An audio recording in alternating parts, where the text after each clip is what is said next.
Good morning, good morning. Welcome to Inquisition Update. My name's Tom Fress, and I'll be your host for the next hour. You're listening to FirstAmendmentRadio.net. Thanks for tuning in, everybody. We'll resume now where we left off yesterday in this most informative Protestant work by James A. Wiley entitled Rome and Civil Liberties. I was talking to a brother in Christ the other day, and he said the title of this book should read Rome and No Civil Liberty, because that's what Rome represents, the removal of civil liberties. Civil liberties should be equated with Protestantism, because it is Protestantism that gave us our rights, and it's Rome that taketh them away. And he will answer to his Maker, just as we all will, and he will suffer the consequences for his heresy. Anyway, we'll return now where we left off on page 41 in this book. Remember, James A. Wiley is warning his fellow Britons of the significance, the true meaning, what was really accomplished when the Vatican re-established the Roman Catholic hierarchy in England. Now, he begins by saying in the first full paragraph on page 41. Oh, and before I even start, remember, while I'm reading, that the Roman Catholic hierarchy was first established in this country 200 years ago. Remember, Antichrist Benedict XVI visited this country in 2008 on the 200th anniversary of the establishment of the first archbishopric, the first Roman Catholic archbishopric in this country under Jesuit priest John Carroll. John Carroll was the first Roman Catholic archbishop appointed for the United States of America, and this is the Jesuit priest for which Georgetown University is named. And Rome established her hierarchy, that is, her government in this country 200 years ago, not long after the founding of this country. So now, with that in your mind, we'll read what James A. Wiley says about the reestablishment of the Roman Catholic hierarchy in Britain. Remember, Rome ruled Britain until King Henry VIII, and then he essentially booted the Pope out of England, and then we began the reign of Protestant kings and queens since then. This, what we're reading, is an account of the attempted reestablishment of Roman Catholic, or rather papal, rule over Protestant Great Britain. It's an overthrow of the government. Remember, keep in mind, Rome established her hierarchy in this country 200 years ago. Now, he says the question is not what the Pope understands by the restoration of the hierarchy, but what we understand by it. So do many most confidently argue, as if this were decisive in the whole matter. This, doubtless, is a true canon of interpretation in ordinary senses. But those who so oracularly enunciate it, and so confidently rely upon it, in this case, totally misapply it. In other words, they make a grave error when they dismiss the Pope's establishment of the Roman Catholic hierarchy in Great Britain because they don't think it has any effect. Their argument is, who cares what the Pope thinks about his establishment of this hierarchy in the country? America, or rather Great Britain, is Protestant. The government is Protestant. Parliament's Protestant. The people are Protestant. We have a constitution that guarantees our rights. We have a queen that upholds our rights. Who cares what the Pope thinks about the establishment of this hierarchy? He'd just as well be building sandcastles in the air as to think that his bishops are going to govern this country. We're going back to sleep, James A. Wiley. We're not interested in your warnings. They are of no effect. They are of no concern. We're not going to take this seriously. Okay? Now, he says, this doubtless is a true canon of interpretation in ordinary cases, but those who so oracularly enunciate it and so confidently rely upon it, in this case, totally misapply it. They fail to take into account, because they do not or will not understand it, the peculiarly subtle genius of the Roman Catholic Church with which they are dealing, and the marvelous efficacy with which she attributes to all of her arrangements. The Church of Rome is a church of shams in one sense, but in another, she is above all other churches a church of realities. As a moral and spiritual organization, she is a sham. As a political and earthly confederation, she is a compact, energetic, terrible reality. There is not under the sun a greater contrast than there is betwixt the necromantic, that is the worship of the dead, that defines Roman Catholicism.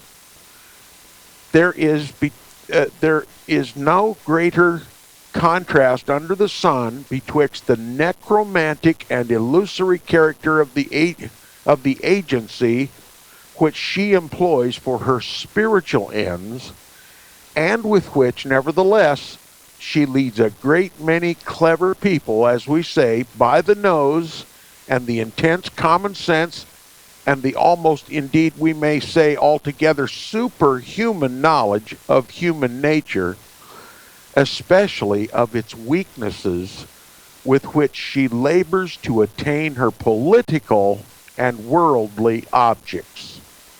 All right? Her religion is anti-biblical, it's necromantic, and it is simply a ruse to achieve political and worldly objects. Okay? It's an earthy church. It's an earthly church. It seeks conquest of the earth. It's based in false religion. It calls itself Christianity, which should not deceive anybody because we should judge her by her fruits. And she seeks only worldly attainment, only worldly objectives. An earthly kingdom. That's what James A. Wiley is telling us. Now, he says she never does anything without a meaning. And that meaning she almost always contrives to make good. And we may depend upon it that whatever Rome understands by the papal aggression, that is the establishment of the hierarchy in Britain, she will compel us too to understand it by in the long. We shall too understand by it in the long run. So, on first glance, it doesn't appear to be effectual. It doesn't appear to be of any great consequence at all to Great Britain that the Roman Catholic Church, the papacy, has established his governing hierarchy in Britain. And the people say, it only matters to us what we think of this. We don't care what the Pope thinks of it. He's inconsequential. And so, James A. Wiley is plainly telling you that over time, if you continue to take this approach and ignore this eventuality, Rome is going to force you to recognize the significance of this from her perspective. You may think it inconsequential now, but eventually, if you ignore this, you will see the consequence. All right? Remember, Rome established her hierarchy in this country 200 years ago. Now, he says, and we may depend upon it that whatever Rome understands by the papal aggression, she will compel us to understand by it in the long run. What she holds to be its legal import, she will eventually obligate us to recognize it as actual import. So James A. Wiley's warning is very clear to Britons. No matter, you take this lightly now, but you will certainly understand it eventually. Now he says, we maintain, therefore, that the question is not what we understand by the restoration of the Roman Catholic hierarchy, but what Rome understands by it. What then does she understand by it? And first, to determine this question, it's not enough to look at the form of the act. The fundamental and primary consideration here is the character and constitution of the church whose act it is. It has been said with great plausibility that the Episcopal Church, that is the Protestant Church of England, just like Rome is attempting to do, parcels out Scotland into dioceses, that the Free Church, that is the Protestant Church, partitions it into presbyteries and synods, and that the Wesleyan Conference and other religious bodies map and overmap, cross and recross with their ecclesiastical lines the entire surface of England. In fact, you can conceive of Great Britain as covered from sea to sea with these ecclesiastical arrangements lying one above another like the coatings of a bulb in the reticulations of a plant, just like the layers of an onion, right? All the Protestant churches essentially have done what the Roman Catholic Church is attempting to do. So what's the big deal is what the question is. Now he says Rome comes, the Vatican comes, and adds one more to these previously existing layers of ecclesiastical authority, is what he's saying. And he says, you have not said a word about the former. Why object to this last one? All right? Nobody has objected to the Wesleyans, the Presbyterians, all the other Protestant churches scouring the land with dioceses and episcopal sees. That's not a problem for England. Why make a big deal about the Pope doing the same thing? That's what he's saying. Now, he says, we object because the two cases are widely dissimilar. There's a difference, a huge difference, a consequential difference. Now he's going to tell us what that difference is. He says other denominations, and I object to that use of the term right away because there's no denomination in God's house. We're all one in Christ Jesus. We are all to believe the same thing, what the Bible says. Denominations are a result of misunderstandings of the Bible, but it's even a more grievous error to recognize the Roman Catholic Church as a denomination of Christianity. I don't believe that was James A. Wiley's intent, but it could easily be interpreted this way, so I make the correction. But he says, anyway, he says, other denominations are purely spiritual societies. In other words, the Protestant churches that have overlain Britain with dioceses, ecclesiastical jurisdictions, those are only spiritual societies. In other words, they make no attempt to govern the temporal world. It's all about learning the Bible, okay? They divide up their denominations in order to keep them separate, to maintain their specific doctrinal differences, but it's all about the Bible. It's all about Christianity. It has nothing to do about government, okay? That's what he's saying. Other denominations are purely spiritual societies. They exist for only spiritual objectives. Their organization is spiritual, and the power they wield is solely spiritual. Therefore, any mapping out of the country on their part is, and only can be, spiritual. They all recognize practically as well as theoretically the two great jurisdictions, the temporal and the spiritual. And while they claim full liberty of action within the one, that is, the spiritual, they as expressly disclaim all right of entrance into the other, the temporal. Now, any attempt to exercise a particle of temporal, let me read it correctly, any attempt, that is, by the Protestant jurisdictions, any attempt to exercise a particle of temporal jurisdiction would amount to a flagrant violation of their most fundamental principles and would speedily result in their destruction. But the Church of Rome differs radically on the point in question from all other churches.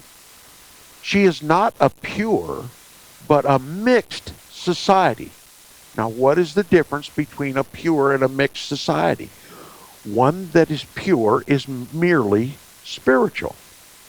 One that is mixed has mixed the spiritual with the temporal.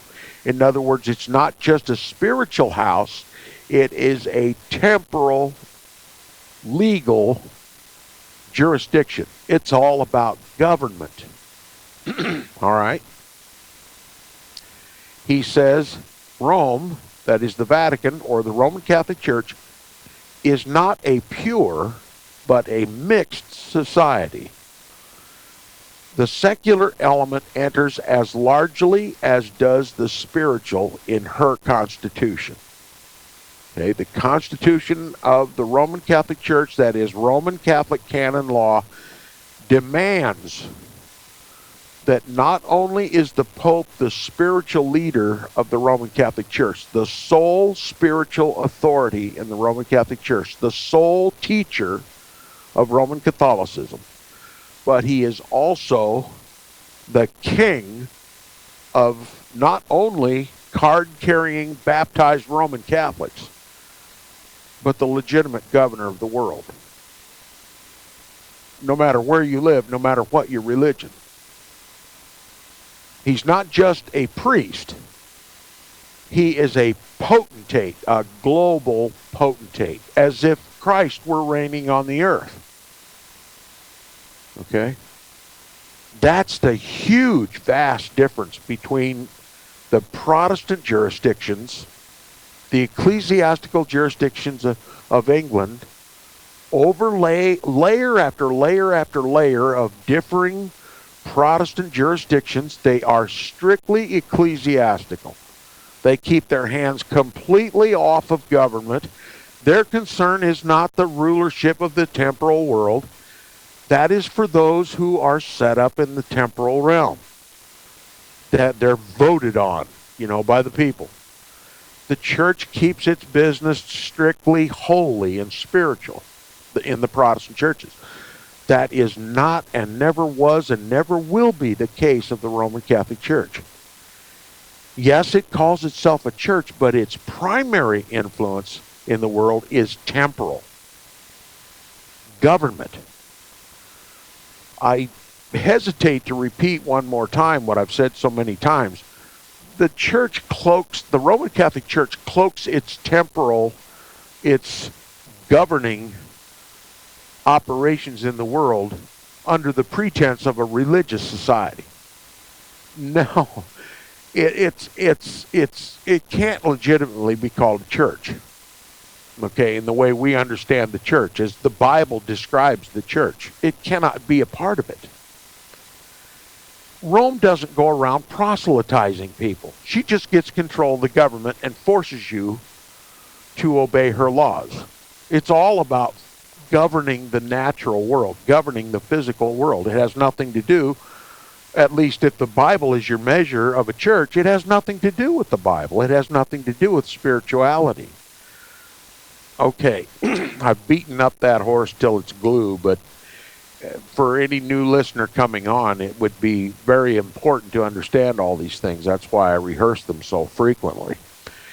He says any attempt to exercise a particle, even one particle, of temporal jurisdiction by these Protestant jurisdictions would amount to a flagrant violation of their most fundamental principles and would speedily result in their destruction. But the Church of Rome differs radically on the point in question from all other churches. She's not a pure, but a mixed society. The secular element enters as largely as does the spiritual into her jurisdiction. Her jurisdiction must be of the same kind with her constitution. In constitution, we have said she is a mix of temporal and spiritual power, and of the same mixed kind must be the authority she wields. She can advance no claim and make no arrangement for giving that claim scope, which does not embody the temporal quite as much as it does the spiritual element. It would be not less in violation of the fundamental principles of this church, the Roman Catholic Church, to forego the temporal jurisdiction than it would be for the other churches to claim it. And when papists, that is, those who obey the Pope, when papists ridicule the idea that their church seeking to exercise temporal jurisdiction and speak of her confining herself to spiritual powers, they are simply presuming on Protestant ignorance. And for the good of their church, they are concealing and denying her fundamental principles. What he's saying is to you, when any Roman Catholic comes to you and says the Roman Catholic Church has no designs to overthrow the government, no designs to make laws and bind people's consciences through the civil laws of the land, they are just anti-Roman Catholic bigots. No such thing has Rome ever done, they insist. And yet, the fact is, that's precisely what they have done since their very foundation. The Vatican teaches Roman Catholics that it is the righteous jurisdiction of the Pope to be the ruler of the world in both spiritual and temporal things. And that any man who hears the Pope's voice, it is God's voice he hears. Now, if we're going to obey the Pope in spiritual things, then we automatically are expected to obey the Pope in temporal things. Never is the spiritual separated from the temporal. The temporal, forces upon the conscience of every human being the spiritual teachings of the Roman Catholic Church. And you will find, if you do your own investigation into what is taught in the Roman Catholic Church, you will find it contrary to the Scriptures, lock, stock, and barrel. It is anti-Christianity. And it is the temporal power that binds the consciences of men all over the world to obey her spiritual teaching and to obey her temporal laws. It's no different in Great Britain as it was in old Europe under the Holy Roman Empire. It is no different in Britain at this time than it has always been in the United States since the rise of the first archbishopric in Maryland under Jesuit priest John Carroll. The establishment of the hierarchy is Rome's mark of ownership and governance of any land. We've come upon the break. We'll take a little break, come back, and we'll pick up where we left off. You're listening to Inquisition Update on FirstAmendmentRadio.com. Stay tuned. We'll be right back.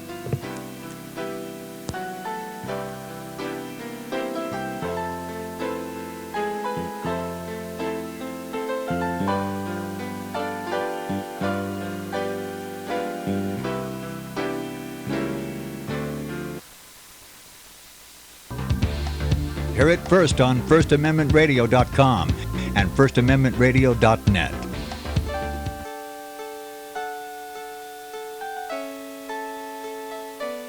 The program you are listening to is 100% sponsored by you, the listener, on this First Amendment Rights Media channel. You will notice that there are few commercials on this radio network. There's a good reason for that. Corporate advertising dollars come with strings that limit program content. So without your help, these programs cannot continue on internet or our several affiliates. If you benefit by the educational law programs, we ask you to give. If you are admonished or nurtured by the Bible and ministry programs, we ask you to give. If some voice a cause that you are passionate about, we ask you to give. If you believe in any of these, we ask you to support them as you would a missionary on a continual basis, as if giving a tithe for missionary radio. These programs are not commercially viable and must be supported by those faithful to the cause of truth. Look for the button to sponsor your favorite programs at our listen and schedule pages on the internet. Then, when you subscribe, we will send you the last quarterly MP3 CD of that program immediately, and continue to do so with each new quarter. We will also give you unlimited archive access to all of our programs. We're asking you to give much less than a tithe, so that you may also send support directly to a particular program host, cause, and anywhere else the Spirit may lead you. Do all to the glory of our God and Creator, for His holy nation, the only kingdom that will last forever. Thank you for listening.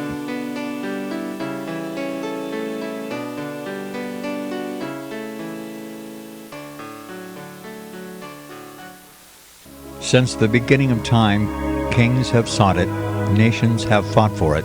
It has been traded, it has been borrowed, it has been purchased, it has been stolen. There's a reason for it. To secure the blessings of liberty to ourselves and to our posterity, invest with the security of gold and silver. Call Discount Gold and Silver Trading at 1-800-375-4188 or visit discountgoldandsilvertrading.net. Listen to Financial Survival with your host, Melody Cedarstrom, right here on FirstAmendmentRadio.com at 4 p.m. Eastern or 1 p.m. Pacific Time. Visit DiscountGoldandSilverTrading.net or call Discount Gold and Silver Trading at 1-800-375-4188. Toll free, 1-800-375-4188.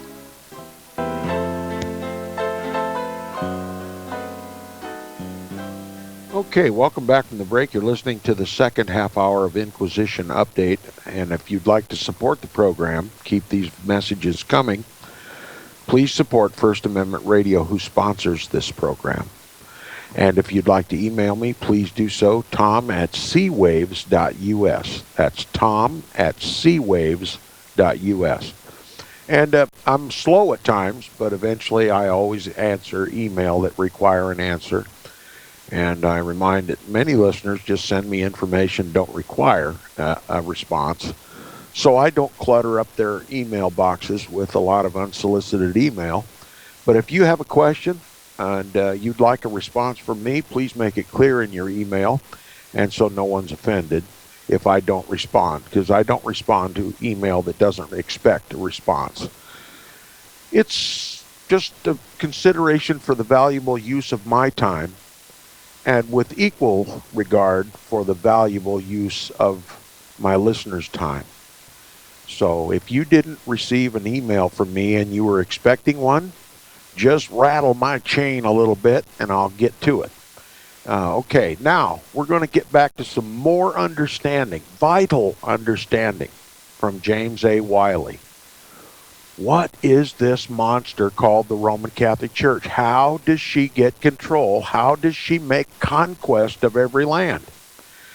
It says, but second, the restoration of the hierarchy, the Roman Catholic hierarchy in Great Britain, has in it a new spiritual claim. That spiritual claim is rested on a territorial basis. Before, we had, no doubt, popish bishops in the country. But let us mark the difference. They were here not in the character of bishops, but in the character of missionaries. They just called themselves missionaries. Okay? Not bishops. There's a difference. He says they bore titles taken from other countries and from old extinct bishoprics. Dr. Wiseman, for instance, was bishop of hard for me to say, Melopotamus, okay? And Dr. Gillis of Edinburgh was bishop of Limyra. At Rome, these ecclesiastics were viewed as having a territorial relation to these places, wherever they are, and the episcopal jurisdiction over all their inhabitants, if they had any. But in our country, they were simply missionaries or missionary bishops. To England, they had no territorial relation, and they had no episcopal authority, except only over the members of their own church in the land. But the papal aggression brought this state, England, excuse me, I misread it. It says, but the papal aggression, that is the reestablishment of the hierarchy through this papal bull brought by Cardinal Wiseman, brought this state of things to an end. Okay? It brought the old state of things, in other words, the missionary status of these quote-unquote bishops, to an end. Their status was radically changed. Okay? They became bishops in the true sense of the word. Throw away the term missionary, a rather harmless, benign description. Now they are bishops. Entirely different.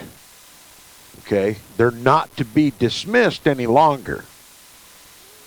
He says the papal aggression brought this state of things to an end. It gave us bishops with territorial titles taken from our great cities. For the law prohibiting the assumption of the titles of existing bishoprics was evaded, and so it gave us bishops with a territorial relation to Great Britain and episcopal jurisdiction over every baptized man and woman in their several dioceses. Not just Roman Catholics. Every baptized man and woman in the several jurisdictions. That meant every Protestant was now under a Roman Catholic bishop's authority. Now, what does this do to the legitimate government? What does this do to the crown? What does this do to the queen? What does this do to the legislation, the parliament? Well, it renders it all null and void. Now, some might argue it could be considered at least legitimate for the Pope to have some spiritual jurisdiction over his Roman Catholics, wherever they are.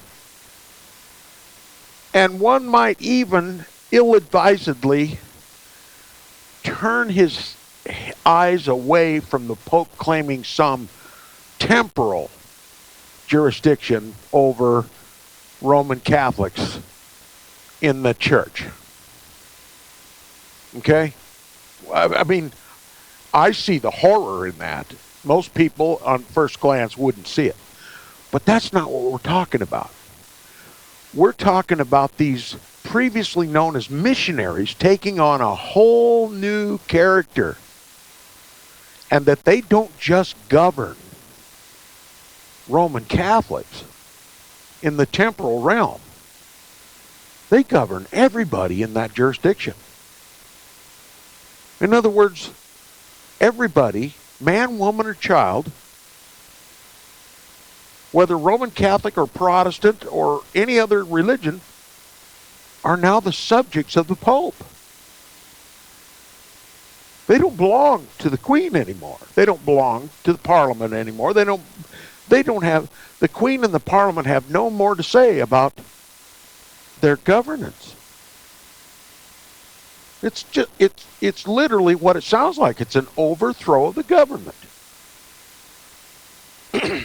Now he continues, he says, instead of a mission, henceforward we had a regularly constituted church with territorial relations and episcopal authority, not over Romanists only, not over Roman Catholics only, but over all. The papal aggression rooted the Roman Catholic Church in the soil and gave it infeftment, which means the right of heritage. Okay, it's a Scottish legal term. It gave it heritage. And it says, of stone and of earth. An infeftment and heritage of stone and earth.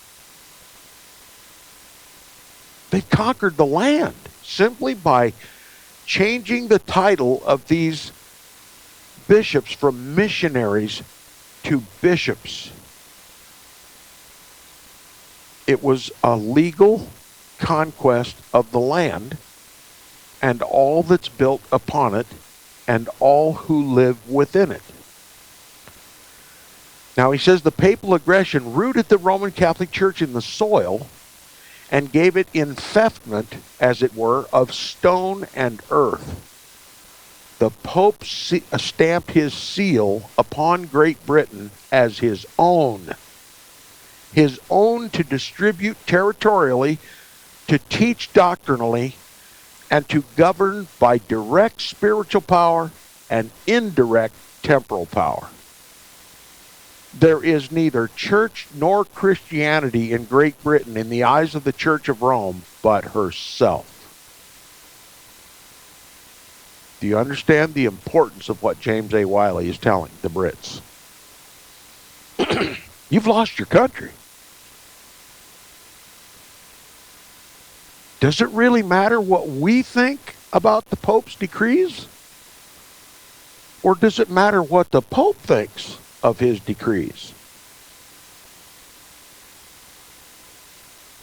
That's the question. You who think that the Pope just builds sandcastles in the air and think that, well, no more effect than it has. He just as well build as many kingdoms as he wants. He's never going to convert England to Roman Catholicism. He's never going to be the temporal ruler of England. England's Protestant. We've given all of our power and authority to the Queen and to Parliament to govern our affairs. But is that the safe approach to take? James A. Wiley's clearly painting a different picture. Now, here in the United States, we've been deluded with the same delusion. Oh, it doesn't matter. The Pope can build as many kingdoms as he wants. They're just clouds in the sky. The Pope can claim as much power and jurisdiction as he wants. He's a pedophile, so are his priests. He's inconsequential. Nobody pays him any mind.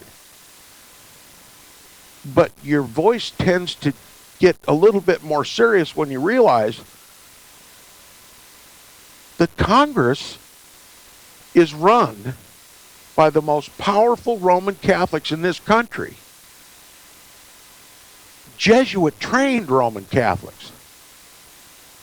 The people who make the laws of this country are Roman Catholic. The laws that are written in Jesuit universities. Is the Pope, does it really matter what we think about the Pope's jurisdiction? Or does it really matter what the Pope thinks of his jurisdiction? You better believe that it matters what the Pope thinks of his jurisdiction. Because in 2008, that Pope, which used to be regarded by Protestants in this country, the Antichrist of the Bible, came to this country to celebrate the 200th anniversary of the first bishopric in this country. The establishment of the Roman Catholic hierarchy. Remember what the pastoral letter from Cardinal Wiseman said? We govern. And we will continue to govern. That's what it meant in England, and that's what it meant in the United States too. It's all about controlling the civil power to pass laws and legislations under civil jurisdiction that enforce Roman Catholic canon law on all of its people, Roman Catholic and Protestant alike, and makes every man, woman, and child in this country a subject of the Roman Pontiff. And that's what we are. And if we think otherwise, it is we who are building sandcastles in the sky. Whoever controls Washington, D.C., controls each and every one of us, because it is the laws that are passed in Washington, D.C. that govern all of our affairs.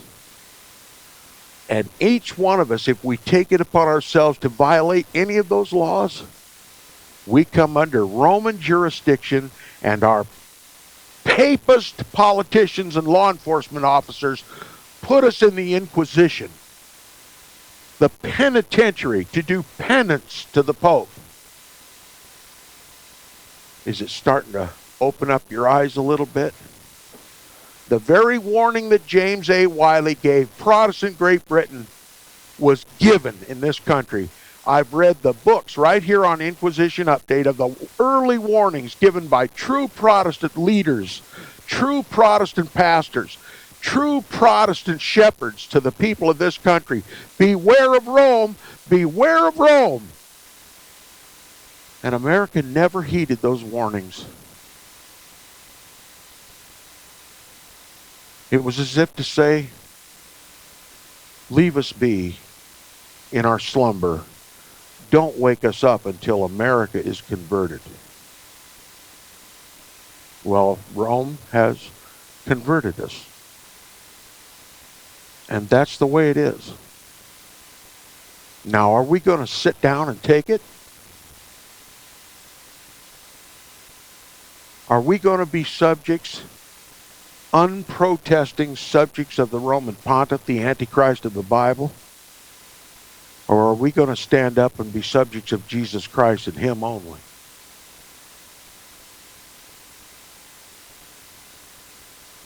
We don't have a choice in the matter, in my opinion.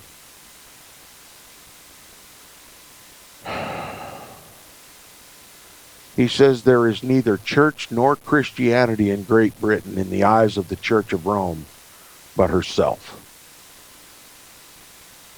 That's what was determined at Vatican Council II in 1965. There's neither church nor Christianity in the United States in the eyes of the Church of Rome, but herself. Vatican Council II was an ultimatum to Protestants. Come home to mama or else. Your pastor failed to tell you the ultimatum. Your pastor failed to tell you the significance of Vatican Council II. Your pastor failed to tell you that this ecumenical unity that they seek is an abject rebellion against the throne of Almighty God, and is a usurpation of His rightful jurisdiction over the souls of men, and has given it lock, stock, and barrel to the Antichrist of the Bible. And there's not a subject in this world more important to discuss and to understand.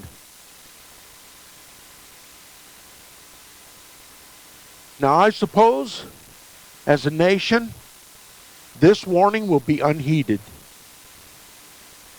It will be reduced to anti-Roman Catholic bigotry. Tom's out of his mind. He got a grudge to wage against the Roman Catholic Church. That's all nonsense. If Tom Fress is nuts, then James A. Wiley was nuts, and so were all the Protestant reformers. But I insist that they were all God-fearing men, and made their allegiance with Christ, and they divorced Antichrist. And they did it by overthrowing their papal governments. And they did it by establishing Protestant governments and guaranteeing the rights and liberties of Protestant people to anybody that wanted them. Heretic and Bible-believing Christians alike. Now, we're losing our liberties today. The president doesn't act like a representative of the people. He acts like a representative of somebody else. And I know who that somebody else is. And you ought to know. It's the same somebody else that James A. Wiley warned about. The same somebody else that every Bible-believing Christian from the earliest centuries warned about. The papacy. You better forget this phony belief that the Antichrist is just one single individual that doesn't come until just 7 years before Christ returns. He has governed all of Christianity for 2,000 years. And everybody and anybody that ever opposed him suffered the consequences. The Roman Catholic Church and the papacy is drunk with the blood of the saints and the martyrs of Jesus. 2,000 years worth of bloodletting. And do you think she's going to change on your account or mine?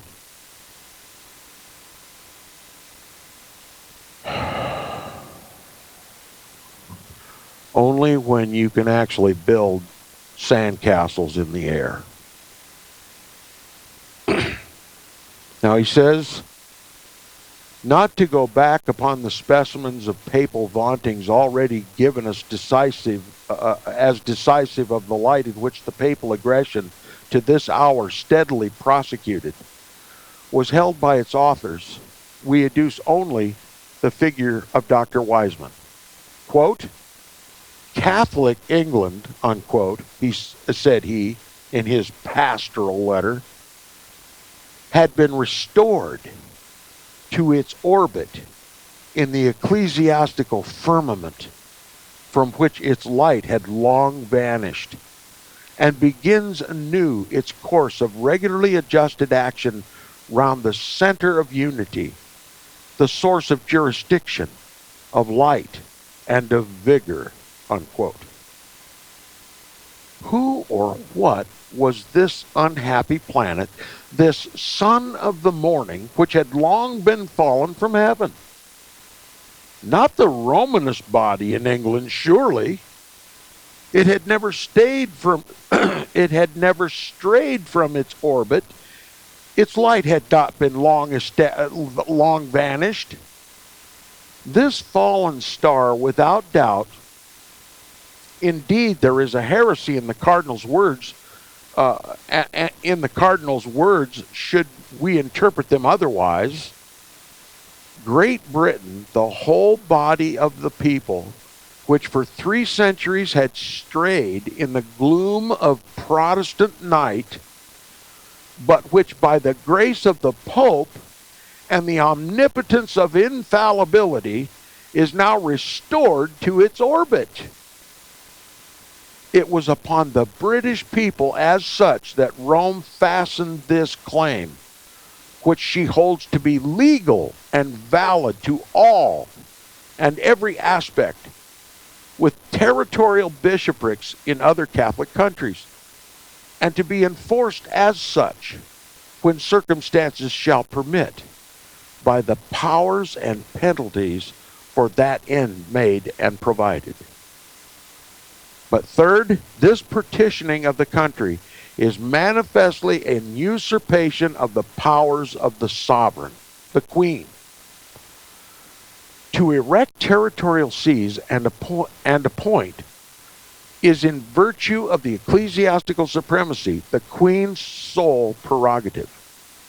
In other words, under the Protestant government, the things that the Pope is doing through these bishops and through these bishoprics, through these ecclesiastical jurisdictions, has completely unseated the Protestant Queen, and likewise the Protestant Parliament.